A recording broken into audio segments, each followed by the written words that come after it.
ఇద్దరు స్టార్ హీరోలు కలిసి నటిస్తే ఆ సినిమాపై ఉండే అంచనాల సంగతి ప్రత్యేకంగా చెప్పుకునేది ఏముంది.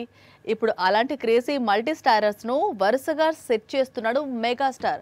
ఆల్రెడీ బాబీ మూవీలో మోహన్ లాల్ నటిస్తున్నాడని టాక్ వినిపిస్తోంది.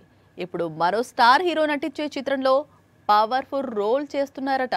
మెగాస్టార్ మూవీలో మిగతా స్టార్స్ గెస్ట్ రోల్స్ చేయడం మాత్రమే కాదు, స్వయంగా మెగాస్టార్ కూడా కొన్నిసార్లు గెస్ట్ రోల్స్ లో దిగుతూ ఉంటాడు. స్టైల్, మగధీర, బ్రూస్లీ లాంటి చిత్రాల్లో చిరు గెస్ట్ రోల్ చేశాడు. ఇప్పుడు కూడా అలాగే మెగాస్టార్ గెస్ట్ రోల్ కు రెడీ అయిపోతున్నాడు. కింగ్ నాగార్జున నటిస్తోన్న న్యూ మూవీ 100 సినిమాలో ముఖ్యమైన పాత్రలో నటించేందుకు గ్రీన్ సిగ్నల్ ఇచ్చినట్లు టాక్. కింగ్ @100 లో ఏకంగా ముఖ్యమంత్రి పాత్రలో కనిపించబోతున్నాడట చిరు. అదే నిజమైతే మాత్రం నాగార్జున 100 చిత్రం మరింత స్పెషల్ కానుంది. ప్రస్తుతం నాగార్జున తన కెరియర్ లో 100 సినిమాలు నటిస్తున్నాడు. ఇటీవలే ఈ మూవీ పూజా కార్యక్రమాలు జరిగాయి. అయితే బయటికి రివీల్ చేయలేదు కింగ్. ఇమీడియట్ గా షూటింగ్ స్టార్ట్ అయిపోయింది. ఓ కీ రోల్ ని టబూ చేస్తోందని టాక్ వినిపిస్తోంది. అలాగే నయనతార హీరోయిన్ గా కనిపించబోతోందని టాక్. గతంలో వీరు గ్రీకు వీరుడు, బాస్ చిత్రాల్లో కలిసి నటించిన సంగతి తెలిసిందే. ఇక సినిమాకు సంగీత దర్శకుడుగా దేవి ప్రసాద్ వ్యవహరించబోతున్నాడట. గతంలో నాగార్జున నటించిన block buster movies mass, king చిత్రాలకు దేవినే మ్యూజిక్ అందించాడు. ఇప్పుడు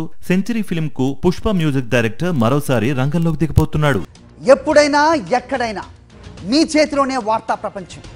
మీ మొబైల్లో, మీ కంప్యూటర్లో, మీ టీవీలో సాక్షి టీవీ డిజిటల్ ప్రసారాల కోసం లాగిన్ అవ్వండి. www.youtube.com/sakshi tv. Subscribe Sakshi TV YouTube channel.